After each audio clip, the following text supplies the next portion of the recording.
Hello बच्चों, क्या हाल चाल है आपके। आज हम करने जा रहे हैं करंट इलेक्ट्रिसिटी में जबरदस्त धमाल। आज हम सीखेंगे केसीएल और केवीएल अप्लाई करना, और ना सिर्फ केसीएल और केवीएल, उसके साथ साथ हम सीखेंगे कुछ बेसिक कॉन्सेप्ट टू सॉल्व हमारे सर्किट्स। तो क्या करेंगे, यहां पे हम सीखेंगे वोल्टेज डिवाइडर रूल क्या होता है, करंट डिवाइडर रूल क्या होता है, कैसे केसीएल को समझा जाए, क्योंकि डेफिनेशन तो बहुत मिल जाएगी, बट केसीएल अप्लाई कैसे होता है, जंक्शन और नोड क्या होते हैं, फिर केवीएल क्या होता है और केवीएल की डेफिनेशन एक्चुअली में सर्किट में कैसे इंप्लीमेंट होती है। ये सब कुछ होने वाला है आज इस वीडियो में। तो अभी तक आपने हमारे चैनल को सब्सक्राइब नहीं किया है तो चैनल को सब्सक्राइब कर दें और वीडियो को लाइक कर दें और अपने दोस्तों के साथ शेयर कर देना। तो चलो आज का वीडियो शुरू करते हैं। तो देखो, सबसे पहले हम समझेंगे कि वोल्टेज डिवाइडर रूल होता क्या है, कंडीशन क्या होती है, पहले ये समझो। देखो, कोई सर्किट है जिसमें दो रेजिस्टेंस है R1 और R2। लेट्स सपोज मैंने इसका नाम दे दिया R1 और इसका नाम मैंने दे दिया R2। अच्छा, यहां पर एक टोटल वोल्टेज लगी हुई है इन दोनों के ऊपर, जिसे मैंने बोल दिया टोटल V वोल्टेज की सप्लाई कितनी है, 14 वोल्ट। अब ये जो 14 वोल्ट है, ये मुझे इन दोनों रेजिस्टेंस 3 ओम और 4 ओम की रेजिस्टेंस पर क्या करनी है सर, डिवाइड करनी है। इसलिए बोलते हैं इसे वोल्टेज डिवाइडर रूल। अच्छा, ये पॉसिबल तब होगा जब दोनों सीरीज में हो। पैरेलल के केस में तो ये सेम वोल्टेज दोनों पर अप्लाई हो जाएगी। तो चलो चेक करते हैं कैसे हम देखें। तो डेफिनेटली ये जो 14 वोल्ट है, ये V1 और V2 की फॉर्म में 3 ओम और 4 ओम के रेजिस्टेंस पर डिवाइड हो जाएगी। तो सिंपल सा एक ट्रिक है, याद रखना, अगर यहां पे करंट गिवन नहीं है, क्योंकि करंट पता हो, या तो तरीका देखो, हम ऐसा कर सकते हैं कि इक्विवेलेंट रेजिस्टेंस निकालें और इक्विवेलेंट रेजिस्टेंस निकालने से हम इस सर्किट में बहने वाला करंट पता कर लेंगे और ओम स्लोप से इन दोनों पे वोल्टेज डिवाइड कर लेंगे। बट अगर मुझे डायरेक्ट वोल्टेज की ही यानी करंट निकाल कर सीधा वोल्टेज चेक करना हो, तो फिर इसका सिंपल सा एक फॉर्मूला बनता है सर, V1 इक्वल टू, एक ब्रैकेट बना दो और ब्रैकेट के बाहर लिख दो कैपिटल V, और जिस रेजिस्टेंस पे आपको वोल्टेज ड्रॉप निकालना है उस रेजिस्टेंस की वैल्यू को ऊपर रख दो और नीचे दोनों रेजिस्टेंस का सम कर दो, तो R1 प्लस R2 हो जाएगा। सिमिलरली ऐसे ही V2 आपको चेक करना है, तो V2 का फॉर्मूला बन जाएगा सर, टोटल वोल्टेज को बाहर रख दो, जिस रेजिस्टेंस पर वोल्टेज ड्रॉप निकालना है उस रेजिस्टेंस को ऊपर रख दो और दोनों रेजिस्टेंस का सम कर दो। चलो चेक करते हैं क्या ये वास्तव में फॉर्मूला काम कर रहा है कि नहीं। तो सबसे पहले मैं अगर V1 की वैल्यू चेक करूं, तो V1 पे रेजिस्टेंस की वैल्यू कितनी है, ध्यान देखो, 3 अपॉन टोटल रेजिस्टेंस हो जाएगा 3 प्लस 4 यानी कि 7 इनटू में कितना, टोटल वोल्टेज 14 वोल्ट। तो सर 7 से 14 2 टाइम्स आएगा और 2 इंटू 3 इक्वल टू 6 वोल्ट मेरा आंसर आ जाएगा। तो V1 इक्वल टू कितना आ गया है, 6 वोल्ट आ गया है। अब चेक करते हैं V2 की वैल्यू, तो V2 इक्वल टू कितना होगा, सेम जो रेजिस्टेंस है उस रेजिस्टेंस को ऊपर रख दो। कितना है रेजिस्टेंस, रेजिस्टेंस की वैल्यू है 4 ओम, तो 4 डिवाइडेड बाई 3 प्लस 4 इंटू 14 करेंगे तो सर क्या होगा, वैल्यू सोल्व के ध्यान से देखो, 7 से कितनी बार, 2 बार जाएगा, 2 इंटू 4 कितना हो जाएगा, 8 वोल्ट हो जाएगा। तो जरा चेक कर लो, 8 वोल्ट और 6 वोल्ट मिलकर कितना होता है, 14 वोल्ट होता है। तो ये वेरीफाई हो गया कि हमारा जो आंसर है वो बिल्कुल ही करेक्ट है। चलो अब दूसरा मेथड देखते हैं कि करंट डिवाइडर रूल कैसे अप्लाई करते हैं सर्किट के अंदर।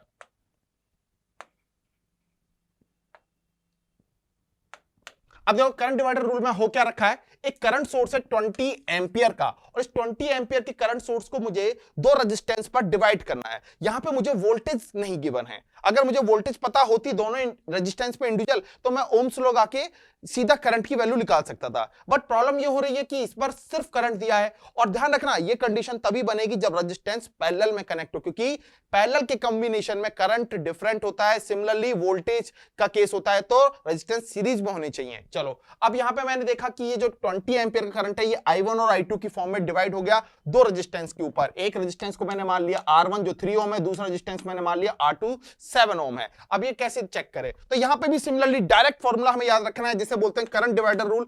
I1 इक्वल टू क्या होगा, ये सिंपल सा वही ब्रैकेट, टोटल करंट को बाहर लिख देना है और क्या करना है साथ में सर, जिस रेजिस्टेंस के ऊपर आपको करंट निकालना है तो उस रेजिस्टेंस की वैल्यू ऊपर नहीं रखेंगे, उसके जस्ट अपोजिट वाली ब्रांच के रेजिस्टेंस को ऊपर रखेंगे। तो कितना हो जाएगा, R2 upon R1 plus R2 into I। Similarly I2 calculate करना है तो क्या करेंगे सर, R1 अपॉन अपोजिट वाला रेजिस्टेंस हम रखेंगे R1 plus R2 into I कर देंगे। चलो इसको हम चेक कर लेते हैं, वेरीफाई भी कर लेते हैं।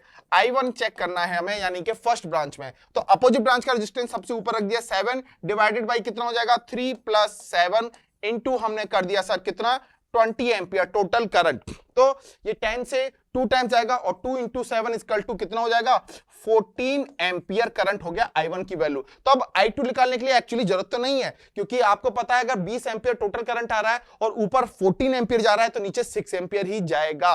मगर चेक कर लेते हैं, एक बार वेरीफाई कर लेते हैं कि क्या हमारा फॉर्मूला एक्चुअल में वर्क कर रहा है कि नहीं। कहीं तो चेक करते हैं 6 एम्पियर अब दूसरे का करंट आता है कि नहीं। तो क्या करो, सेकंड ब्रांच में जब आपको करंट निकालना है तो रेजिस्टेंस उसके अपोजिट वाली ब्रांच का रखना है, यानी कि 3/3 प्लस 7 इंटू 20 इक्वल टू कितना, चेक करो 2 टाइम्स कैंसिल आउट होगा और 2 इंटू 3 इक्वल टू 6 एम्पियर। दोनों चेक कर लो, 14 प्लस 6 कितना होगा 20 एम्पियर टोटल करंट सोर्स के बराबर हो गया। तो इसे बोलते हैं करंट डिवाइडर लॉ।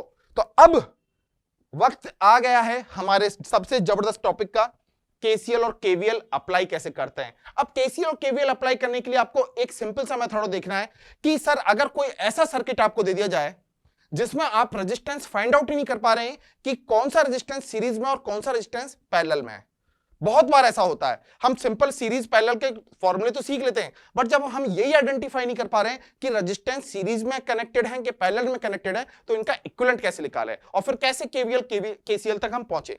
तो यहां पर एक मेथड है जो आपकी बहुत ज्यादा हेल्प करने वाला है, जिसका नाम है पोटेंशियल मेथड। क्या है इस कॉन्सेप्ट, इस मेथड का कॉन्सेप्ट वो समझते हैं। पोटेंशियल मेथड का मतलब है पोटेंशियल डिफरेंस। पोटेंशियल डिफरेंस का मतलब यानी कि बैटरी। हम जानते हैं कि सर किसी बैटरी का हमने बोल रखा है पोटेंशियल V है, तो इसका मतलब क्या हुआ, उस बैटरी की जो दो प्लेट्स हैं उनके बीच में पोटेंशियल डिफरेंस की वैल्यू कितनी है, V है। जी हां, बैटरी का अगर पोटेंशियल V है तो इसका मतलब बैटरी की जो दो प्लेट्स हैं उनके बीच में पोटेंशियल डिफरेंस कितना है, V है। मतलब अगर मैंने एक प्लेट पर V पोटेंशियल दिया तो दूसरे का पोटेंशियल 0 हो जाएगा, यानी कि इन दोनों का पोटेंशियल डिफरेंस कितना हो गया, वो मेरी बैटरी की वोल्टेज के बराबर हो गया। अब सेम चीज हमें करनी है यहां पर कि अगर मेरे को A और B के बीच में इक्विवेलेंट रेजिस्टेंस निकालना है तो इन A और B पर मैं क्या करूंगा, एक पोटेंशियल डिफरेंस अप्लाई कर दूंगा। जैसे मैंने A पर दे दिया पोटेंशियल V और B पे मैंने दे दिया पोटेंशियल 0।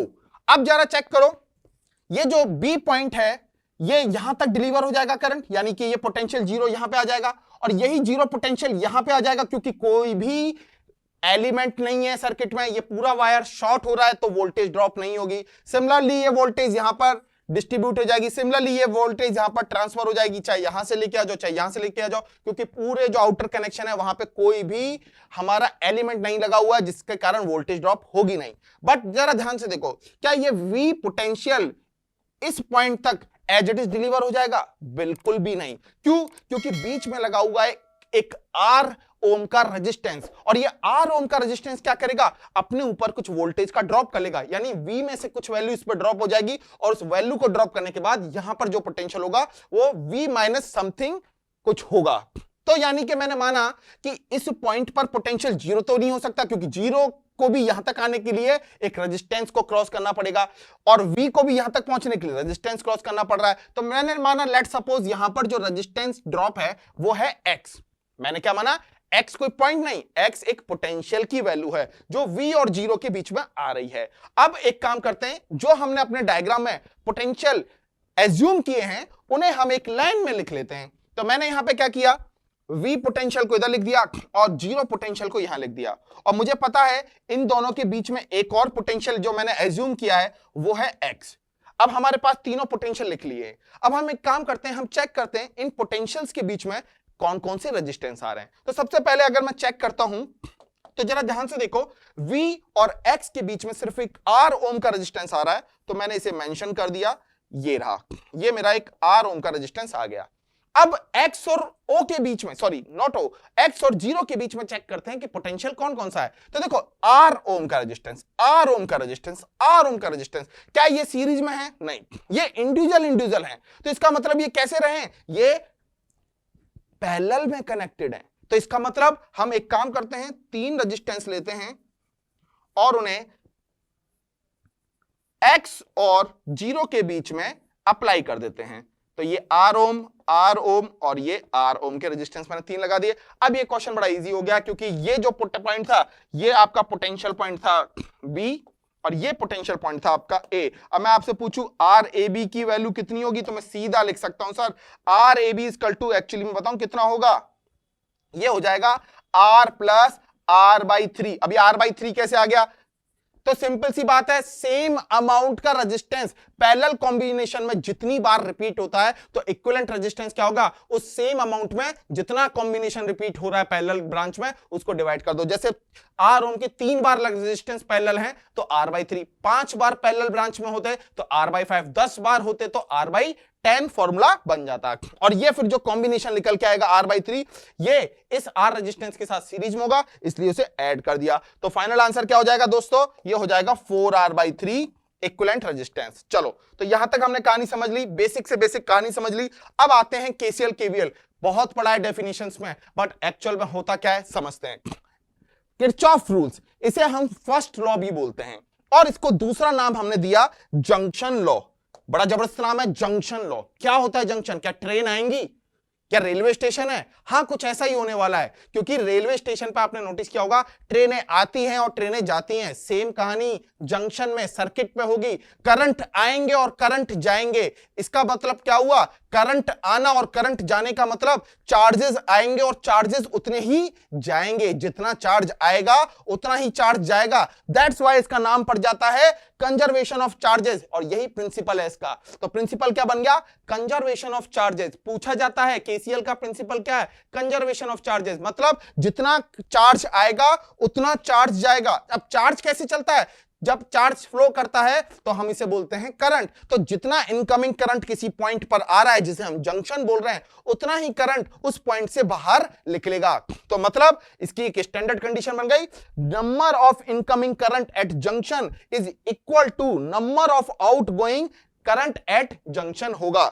अब बात आती है जंक्शन क्या होता है, मैं अभी डिफाइन करूंगा, क्योंकि 2 पॉइंट आने वाले हैं, जंक्शन और नोड। इसको लेकर हम बहुत कंफ्यूज रहते हैं, और आज ऐसा एक बार में हम चुटकी में क्लियर करेंगे कि एक बार समझ लिया तो जिंदगी भर के लिए समझ में आ जाएगा। चलो, अब देखो यहां पे हो क्या रहा है। मैंने बोला सपोज ये कोई पॉइंट जंक्शन है, मैंने बोल दिया, अभी बताऊंगा क्यों है जंक्शन। तो यहां पे जरा चेक करो, इनकमिंग करंट कितने हैं? I2 इनकमिंग है, I5 इनकमिंग है, I6 इनकमिंग है। तो मैंने सारी इक्वेशन लिख दी, I2 plus I5 plus I6। ये कौन से करंट है? ये इनकमिंग करंट है। तो ये इनका जो सम होगा ये किसके बराबर होगा? जो आउटगोइंग करंट है। कौन कौन से? I1, I3, I4 और I7। तो लिख दो I1 plus I3 plus I4 plus I7। और ये जो मैंने कंडीशन अप्लाई कर दी, तो सपोज अगर मैंने ये बोल रखा है पॉइंट O, तो मैंने बोल दिया this is the KCL condition applied at point O। तो O पॉइंट पर मैंने ये केसीएल अप्लाई कर दिया, incoming current equal to outgoing current, incoming charges equal to outgoing charges. कहानी बन गई। चलो, अब हम समझते हैं कि सर सर्किट के अंदर किस पॉइंट को जंक्शन बोले और किस पॉइंट को हम नोड बोले, क्योंकि जहां जंक्शन होगा वहीं केसीएल अप्लाई होगा। तो जरा ध्यान से देखो, इस सर्किट में आपको 6 पॉइंट दिखाई दे रहे होंगे, A B C D E F, है ना? अब मैंने यहां पे बोला कि जंक्शन सिर्फ 2 ही है, जंक्शन सिर्फ 2 ही है। तो यहां पे तुम्हें नोटिस कर रहा होगा कि मैंने यहां पे मेंशन कर रखा है B और E पॉइंट, ये जंक्शन है। तो इनका A C D F से क्या अलग पैटर्न दिख रहा होगा? तो सिंपल सा ध्यान से देखो, अगर कोई ऐसा पॉइंट जहां पर 3 या 3 से ज्यादा ब्रांचेज आके कनेक्ट होती हैं, उस पॉइंट को हम जंक्शन बोलते हैं। याद रख लेना, 3 या 3 से ज्यादा ब्रांचेज आके कनेक्ट होंगी, उस पॉइंट को हम हमेशा जंक्शन बोलेंगे। बी और ई पे ध्यान से देखो, 3 ब्रांचें कनेक्ट हो रही हैं, इसलिए इसे हम जंक्शन बोल रहे हैं। तो नोड क्या होगा? जहां पर 2 ब्रांचेज आके कनेक्ट होती हैं। तो यहां पे तुम्हें देख रहा होगा 2 ब्रांच का है, ये तो पूरा एक वायर है। तो ऐसा भी तो मान सकते हो, एक वायर B2C है और एक वायर D2C है। तो यहां पे हमने गांठ लगा दी, जैसे पतंग उड़ाते हैं धागे में, ऐसे गांठ लगा दी, तो ये नोड बन गया।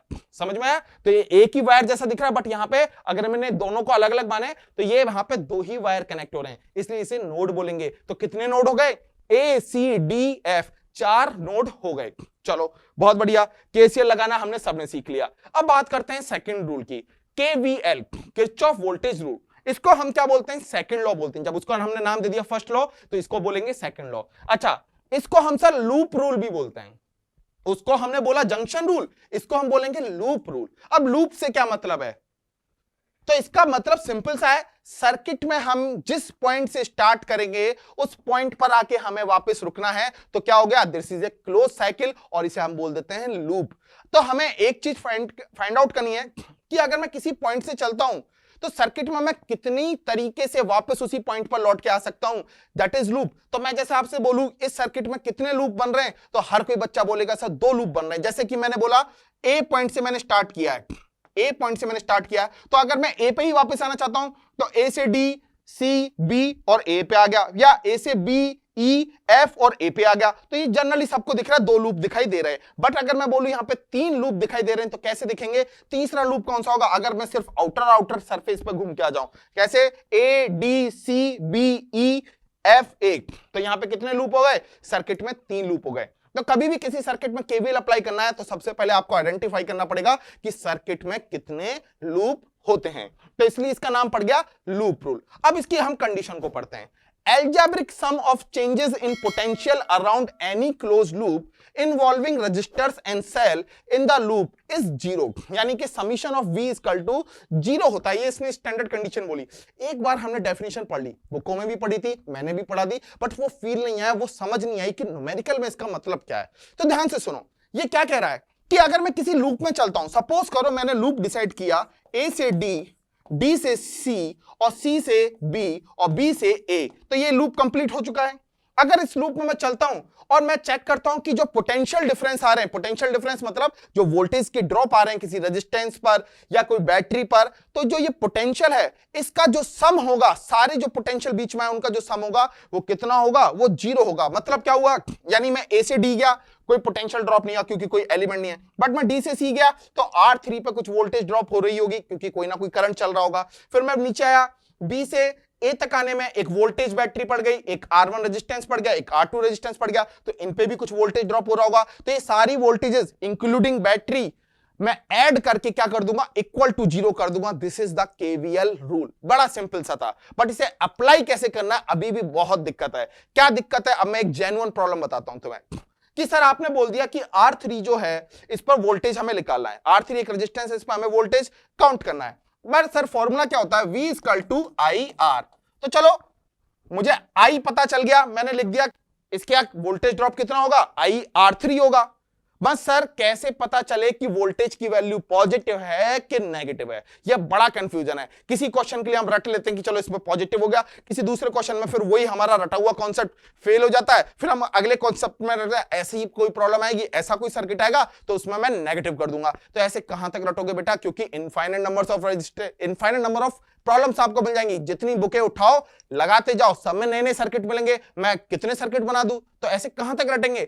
एक कॉन्सेप्ट समझ लो, फिर तो इनफाइनाइट नंबर ऑफ प्रॉब्लम्स को हम एक ही कॉन्सेप्ट से निपटा देंगे। तो कॉन्सेप्ट क्या है? इसके लिए हमें समझना होगा बेसिक इंपॉर्टेंट 4 रूल जो केवीएल के होते हैं। क्या है वो 4 रूल? कि अगर मैं किसी बैटरी को सर्किट में देख रहा हूं तो मैं कैसे डिसाइड करूं कि वो बैटरी का पोटेंशियल डिफरेंस पॉजिटिव लिखना है कि नेगेटिव लिखना है? अगर मैं किसी सर्किट से क्रॉस कर रहा हूं और उसमें कोई रेजिस्टेंस बना हुआ है तो उस रेजिस्टेंस पे जो पोटेंशियल डिफरेंस या पोटेंशियल ड्रॉप जो होने वाला है वो पॉजिटिव कंसीडर करना है या नेगेटिव कंसीडर करना है, ये मुझे समझना होगा। तो इसे भी स्टार्ट करने से पहले मुझे एक पॉइंट समझना होगा कि जब भी मैं किसी सर्किट में चलूंगा तो आप देखोगे सर्किट के अंदर करंट बह रहा है, ऑब्वियसली सर्किट के अंदर करंट बह रहा है। अब वो किसी पर्टिकुलर डायरेक्शन में बह रहा होगा, ये उसने मेंशन कर रखा होगा एरो बना के। अब एक और चीज आपको देखनी होगी कि सर्किट में माई डायरेक्शन क्या है। जी हां, बस यही एक फंडा। अगर माई डायरेक्शन समझ में आ गई तो खेल खत्म। कैसे समझना है माई डायरेक्शन और करंट डायरेक्शन का फंडा? इसी फॉर्मूले, इसी क्वेश्चन से समझते हैं। सपोज मैंने आपको देखो लूप यहां पे सेलेक्ट करके बताया कि मेरा जो लूप 1 है वो मैंने डिसाइड किया मैं कैसे चलूंगा, ए से डी, डी से सी, सी से बी एंड बी से ए। ये जो मैंने डिसाइड किया है, दिस इज माई डायरेक्शन, ये मेरी डायरेक्शन है। अच्छा, मैंने ये डिसाइड किया है कि मैं ऐसे सर्किट में चलने वाला हूं, ये येलो से मैंने दिखा दिया, दिस इज माई डायरेक्शन। अब मे बी पॉसिबिलिटी हो सकती है कि मेरी डायरेक्शन में ही करंट भी फ्लो कर रहा हो। जैसे कि देखो, ये मैंने रेड से दिखा दिया, पिंक कलर से दिखा दिया कि ये करंट डायरेक्शन है। तो इस केस में मैं बोल सकता हूं कि माई डायरेक्शन और करंट डायरेक्शन कैसी है? सेम है।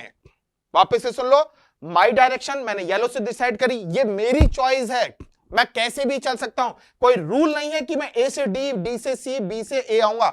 बस रूल इतना है कि लूप क्लोज करना है। आप बी से स्टार्ट कर दो, सी से स्टार्ट कर दो, डी से स्टार्ट कर दो, एफ से कर दो, ई से कर दो, डजंट मैटर, आप कहीं से भी स्टार्ट कर सकते हो। बट आपको फाइनल सारे लूप भी पता करने की, कोई ऐसा लूप नहीं बच जाए सर्किट के अंदर कि कोई आपसे डिफाइन नहीं हो पाया या आप पता नहीं कर पाओ। एक तो आपको सारे लूप निकालने हैं, और जिस पॉइंट को आप डिसाइड करो या जहां से आप अपनी डायरेक्शन डिसाइड करना चाहो वो आपकी है। आप ए से डी नहीं आना चाहते, आप ए से बी, बी से सी, सी से डी और ए आना चाहते हो, ओके, कोई दिक्कत नहीं है, एक्सेप्टेड है।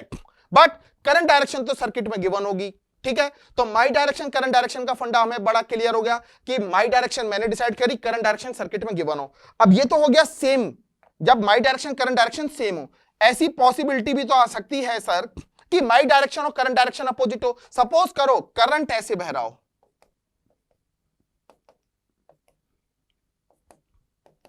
अब इस केस में हम बोल सकते हैं sir clearly my direction and current direction is opposite. Circuit में करंट दूसरी तरफ से बह रहा है और मैंने जो लूप डिसाइड किया मैं उसके अपोजिट चल रहा हूं। तो ये सिंपल सा कंसेप्ट हो गया माई डायरेक्शन और करंट डायरेक्शन का। अब आ जाओ यहां पर, शुरू करते हैं यहां से हमारा कॉन्सेप्ट। तो मैंने सर्किट में डिसाइड किया कि कोई बैटरी आई है, और मैं सर्किट में जो लूप डिसाइड किया है उसमें मैं कुछ इस तरह से एंटर कर रहा था कि माई डायरेक्शन जो है वो इस तरफ है, दिस इज माई डायरेक्शन। तो यानी कि मैं क्या कर रहा हूं, बैटरी के पॉजिटिव टर्मिनल से नेगेटिव टर्मिनल की तरफ मूव कर रहा हूं। इसका मतलब क्या हुआ, अगर इस ऐसा कोई केस हो रहा है कि my direction from positive to negative terminal, तो जो वोल्टेज ड्रॉप होगा वो क्या होगा, माइनस का वी होगा। यानी जिस टर्मिनल की तरफ, जिस प्लेट की तरफ या जिस पोटेंशियल जो हमने नेगेटिव ले रखा उसकी तरफ हम एंटर कर रहे हैं तो माइनस का वी लिखेंगे। अगर मैं सर्किट में कुछ इस तरह से एंटर कर रहा हूं कि माई डायरेक्शन मैं लिख देता हूं यहां पे, my direction is moving negative to positive terminal, मैं नेगेटिव से पॉजिटिव टर्मिनल की साइड जा रहा हूं, तो उस केस में हम देखेंगे कि किस तरफ मूव कर रहे हैं, पॉजिटिव प्लेट की तरफ मूव कर रहे हैं। तो जो पोटेंशियल डिफरेंस होगा बैटरी का उसे हम पॉजिटिव भी कंसीडर करेंगे, ठीक है। तो ये झंझट तो खत्म कि बैटरी कैसे देखनी है, सिंपल सी बात है। आप सर्किट में जैसे मूव कर रहे हो उस हिसाब से नेगेटिव टर्मिनल बाद में आ रहा है तो नेगेटिव वोल्टेज लिखोगे, पॉजिटिव टर्मिनल आ रहा है बाद में तो पॉजिटिव वोल्टेज लिखोगे। अब बात आती है सर रेजिस्टेंस के ऊपर।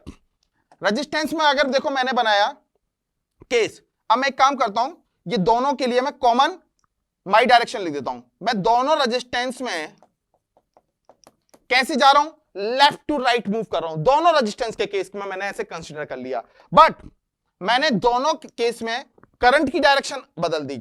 एक केस में मैंने करंट की डायरेक्शन में माई डायरेक्शन, करंट की डायरेक्शन माई डायरेक्शन में रखी, और दूसरे केस में मैंने करंट की डायरेक्शन माई डायरेक्शन के अपोजिट रखी। यही दो पॉसिबिलिटी हो सकती है, इसके अलावा कोई पॉसिबिलिटी हो ही नहीं सकती। सर्किट में कोई रेजिस्टेंस में कोई करंट बह रहा है, या तो आपने जो लूप डिसाइड किया है आपकी डायरेक्शन और करंट की डायरेक्शन सेम हो, या फिर आपने लूप ऐसे डिसाइड किया है कि करंट की डायरेक्शन और आपकी डायरेक्शन अपोजिट हो। अब यहां पे सिंपल सा फंडा याद रखना है, if my direction and current direction is same, if my direction and current direction is same, तो उस केस में जो वोल्टेज ड्रॉप आएगा वो कितना होगा, नेगेटिव। ओम्स लॉ से V equal to I R होता है। तो यहां पे आपने I डिसाइड कर रखा है कितना, ये आपने I डिसाइड कर रखा है मेरे दोस्त।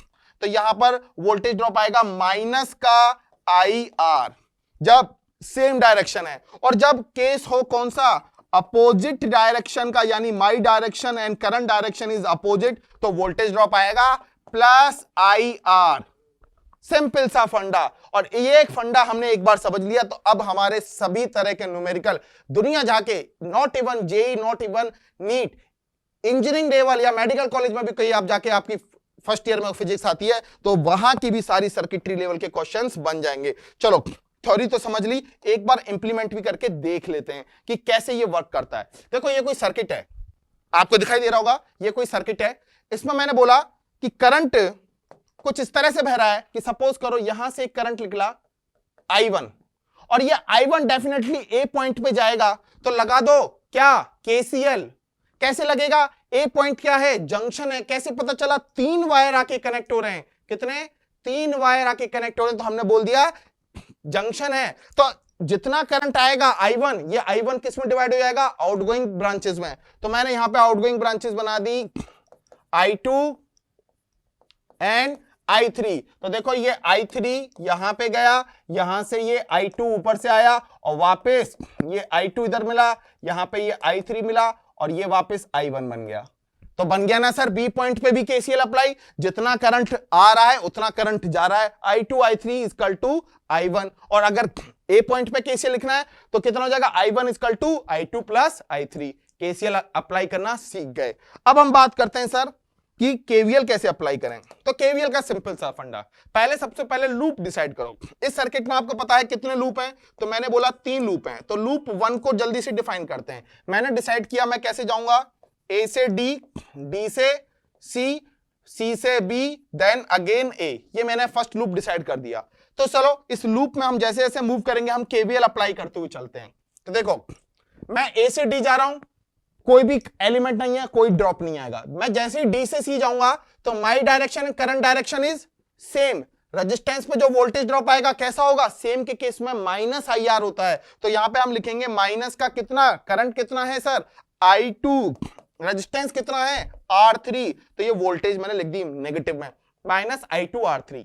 अब हम C2B आए, कोई एलिमेंट नहीं है, कोई वोल्टेज ड्रॉप नहीं, बट हम जब B to A जाएंगे बहुत कुछ होने वाला है। जब हम B to A जाएंगे सबसे पहले पड़ेगी बैटरी। मैं बैटरी के नेगेटिव से पॉजिटिव टर्मिनल की तरफ मूव कर रहा हूं, तो कैसे लिखूंगा वोल्टेज को, प्लस V1, क्योंकि बाद में पॉजिटिव टर्मिनल आ रहा है। अच्छा उसके बाद देखो फिर मैंने R1 पे एंटर किया। अब माई direction current direction again same, तो वोल्टेज ड्रॉप कितना होगा, माइनस का I1 R1। दूसरा केस वापस से R2 रेजिस्टेंस पे, my direction current direction same, तो इक्वेशन बनेगी माइनस I1 R2। ये क्या हुआ, ये सारा सम हो गया वोल्टेज का, जितनी वोल्टेजेस थी उनको सबको मैंने ऐड कर दिया और ये सारी वोल्टेज ऐड करके मैंने बोल दी इज इक्वल टू 0 होंगी। एक लूप में जो समीशन ऑफ पोटेंशियल डिफरेंस होता है वो कितना होता है, 0 होता है। इसी को बोलते हैं हम केवीएल। तो ये मैंने केवीएल अप्लाई कर दिया पहला वाला, ठीक है। ये तो लूप 1 में केवीएल अप्लाई हुआ है। क्या लूप 2 पे आप केवीएल अप्लाई करके दिखा सकते हो, यस। लूप 2 मैंने डिसाइड किया कैसे, मैं स्टार्ट करता हूं सर, ए से जाऊंगा पहले बी, फिर बी से जाऊंगा मैं ई से जाऊंगा मैं एफ, देन मैं जाऊंगा अगेन ए। तो मेरा लूप डिसाइड हो गया, मेरी डायरेक्शन डिसाइड हो गई। करंट तुम्हें दिख ही रहा है, करंट पहले से ही बना हुआ है। तो अब चले सबसे पहले हम ए टू बी चलते हैं। अब ए टू बी चलेंगे तो फटाफट से देखो माई डायरेक्शन करंट डायरेक्शन सेम है क्या, कमेंट में जल्दी से बताओ। बिल्कुल भी नहीं है। मैं तो जा रहा हूं ए टू बी, करंट जा रहा है I1 वाला बी टू ए, तो माई direction and current direction is opposite. और अपोजिट के केस में वोल्टेज ड्रॉप कैसा आता है रेजिस्टेंस पे, कैसा आएगा, पॉजिटिव आएगा। तो जल्दी से लिखना शुरू करो, क्या कंडीशन बनेगी, देखो I1 R2 प्लस दूसरा रेजिस्टेंस देखो प्लस I1 R1। अब यहां पे ध्यान से देखो, बैटरी पे जब मैं एंटर करूंगा तो बैटरी के पॉजिटिव से नेगेटिव जा रहा हूं, तो वोल्टेज कैसे लिखेंगे, नेगेटिव पे जा रहे हैं तो माइनस V1। फिर नीचे आओ B2E, कोई ड्रॉप नहीं होगा क्योंकि कोई एलिमेंट नहीं। E2F, वापस से 2 एलिमेंट आ गए, एक बैटरी और एक रेजिस्टेंस। तो जरा देख चेक करो, माई डायरेक्शन करंट डायरेक्शन अपोजिट है। मैं जा रहा हूं E2F, करंट आ रहा है F2E, कौन सा करंट, I3 आ रहा है। तो फिर हम यहां पे वोल्टेज कैसे लिखेंगे, इस पर वोल्टेज ड्रॉप होगा, अपोजिट है तो प्लस कितना I3 and R4, not R3, R4 है ना डिस्टेंस। अब ध्यान से देखो, बैटरी के पॉजिटिव से नेगेटिव जा रहे हैं तो क्या लिखेंगे हम, नेगेटिव V2। अब ये क्या हुआ, ये तो आपने सारी वोल्टेज का सम कर लिया इस लूप के अंदर, और इसे क्या करो, इक्वल टू 0 कर दो। तो इस तरह से हमने 2 लूप पे अप्लाई करके दिखा दिया आपको कहानी। अब आपका काम बनता है एज ए होमवर्क और कमेंट में आपको बताना है कि जो लूप 3 है उसमें केवीएल कैसे लगेगा। बता सकते हो, मैं लूप 3 डिसाइड कर देता हूं अगर नहीं देख पा रहे हो तो। ए से डी गए, डी से सी गए, सी से बी गए, सी से बी गए, बी से ई गए, ई से एफ गए और फिर ए चले गए। अब बस आपको क्या करना है, करंट डायरेक्शन देखनी है। 2 करंट आ रहे होंगे अलग अलग सर्किट में, जी हाँ 2 करंट आपको सर्किट में अलग अलग दिखेंगे, मैं बना ही देता हूं आपके लिए। चलो ध्यान से देखो, माई डायरेक्शन करंट डायरेक्शन पहले वाले केस में सेम आ रही है, तो हम क्या लिखेंगे, माइनस का I2 R3। फिर हम जब C2 B2E आएंगे, कोई वोल्टेज ड्रॉप नहीं क्योंकि कोई एलिमेंट नहीं, बट E2F जाएंगे तो इस केस में माई डायरेक्शन और करंट डायरेक्शन अपोजिट है, और इस बार करंट भी बदल चुका है नीचे वाले लूप में आके। तो फिर कैसे लिखेंगे, प्लस, क्योंकि अपोजिट है, I3 R4, और बैटरी में हम पॉजिटिव से नेगेटिव जा रहे हैं तो -V1 इक्वल टू 0, और ये हमने सर समेशन इक्वल टू 0 कर दिया और ये केवीएल अप्लाई हो गया। अब हुआ क्या, सर्किट में क्या होगा, आपको R1 R2 या I1 I2 I3 में से कोई चीजें गिवन होंगी, आपके पास कुछ कंडीशंस बनेंगी, नंबर ऑफ अननोन पैरामीटर के अकॉर्डिंग नंबर ऑफ इक्वेशंस आपको मिल जाएंगी। इन तीनों इक्वेशनों को आप सॉल्व कर लोगे और जो डिजायर्ड आउटपुट होगा या जो आपको एलिमेंट निकालना होगा उसे आप कैलकुलेट करके या कैलकुलेशन करके निकाल लेंगे। तो बात समझ में आ गई। अगर आपको केसीएल केवीएल बड़ा जबरदस्त तरीके से समझ में आ गया है तो कमेंट में बता दो कैसा लगा आज का सेशन, और कौन सा टॉपिक अब आप चाहते हैं जो हमसे पढ़ना चाहते हैं या उसका कोई ट्रिक बनाना चाहते हैं, मैं आपको वो अच्छे से दूंगा। ध्यान रखना, ट्रिक मैं तब तक वैलिड मानता हूं जब तक वो कंसेप्चुअल बेसिस पे हो। अगर कोई ट्रिक हवा में बनी हुई है जिसका कोई लॉजिक नहीं है, ऐसी ट्रिक को मैं नहीं प्रेफर करता, क्योंकि एक आध क्वेश्चन ऐसा बन सकता है बट दूसरा क्वेश्चन अगर उस पर बेस्ड आ गया तो वो शायद मे भी गलत हो जाए। तो इसी तरह वीडियो को देखते रहो, लाइक करते रहो और दोस्तों के साथ शेयर जरूर कर देना, और अभी तक चैनल सब्सक्राइब नहीं किया है तो चैनल को सब्सक्राइब कर देना। मिलते हैं नेक्स्ट टॉपिक में, तब तक के लिए बाय बाय, टेक केयर।